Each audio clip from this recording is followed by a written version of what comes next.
ইব্রাহিম আলাইহিসসালাম কে অগ্নিতে নিক্ষেপ। আল্লাহ তাআলা পবিত্র কোরআনে সূরা আনবিয়ার মধ্যে ইরশাদ করেন, আমি তো এর পূর্বে ইব্রাহিম আলাইহিসসালাম কে সৎপথের জ্ঞান দিয়েছিলাম এবং আমি তার সম্বন্ধে ছিলাম সম্যক অবগত। যখন সে তার পিতা ও তার সম্প্রদায়কে বলল, এই মূর্তিগুলি কি, যাদের পূজায় তোমরা রত রয়েছ? তারা বলল, আমরা আমাদের পিতৃপুরুষদেরকে এদের পূজা করতে দেখেছি। সে বলল, তোমরা নিজেরা এবং তোমাদের পিতৃপুরুষরাও রয়েছ স্পষ্ট বিভ্রান্তিতে। তারা বলল, তুমি কি আমাদের নিকট সত্য এনেছ, না তুমি কৌতুক করছ? সে বলল, না, তোমাদের প্রতিপালক তো আকাশমণ্ডলী ও পৃথিবীর প্রতিপালক, যিনি ওগুলি সৃষ্টি করেছেন, এবং এই বিষয়ে আমি অন্যতম সাক্ষী। শপথ আল্লাহর, তোমরা চলে গেলে আমি তোমাদের মূর্তিগুলি সম্বন্ধে অবশ্যই ব্যবস্থা অবলম্বন করব। অতঃপর সে চূর্ণবিচূর্ণ করে দিল মূর্তিগুলিকে তাদের বড় প্রধান মূর্তিটি ব্যতীত, যাতে তারা তার দিকে ফিরে আসে। তারা বলল, আমাদের উপাস্যগুলির প্রতি এরূপ করল কে? সে নিশ্চয়ই সীমালঙ্ঘনকারী।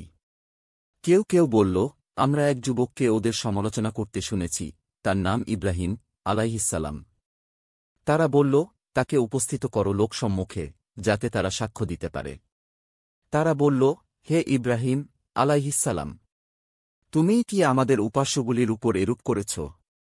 সে বলল, সেই তো এটা করেছে, এই তো এদের প্রধান, এদেরকে জিজ্ঞেস করো যদি এরা কথা বলতে পারে।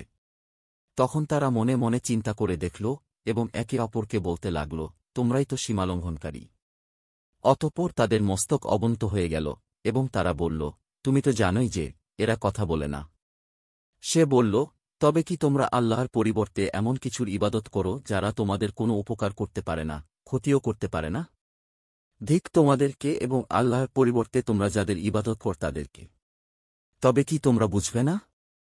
তারা বলল, তাকে পুড়িয়ে দাও এবং সাহায্য করো তোমাদের দেবতাগুলিকে যদি তোমরা কিছু করতে চাও। আমি বললাম, হে অগ্নি, তুমি ইব্রাহিমের আলাইহিসসালাম জন্য শীতল ও নিরাপদ হয়ে যাও। তারা তার ক্ষতি সাধনের ইচ্ছা করেছিল, কিন্তু আমি তাদেরকে করে দিলাম সর্বাধিক ক্ষতিগ্রস্ত। আর আমি তাকে ও লূত আলাইহিসসালাম কে উদ্ধার করে নিয়ে গেলাম সেই দেশে সিরিয়ায়, যেথায় আমি কল্যাণ রেখেছি বিশ্ববাসীর জন্য। এবং আমি ইব্রাহিম আলাইহিসসালাম কে দান করেছিলাম ইসহাক আলাইহিসসালাম এবং অতিরিক্ত পৌত্ররূপে ইয়াকুব আলাইহিসসালাম কে, আর আমি প্রত্যেককেই করেছিলাম সৎকর্মপরায়ণ।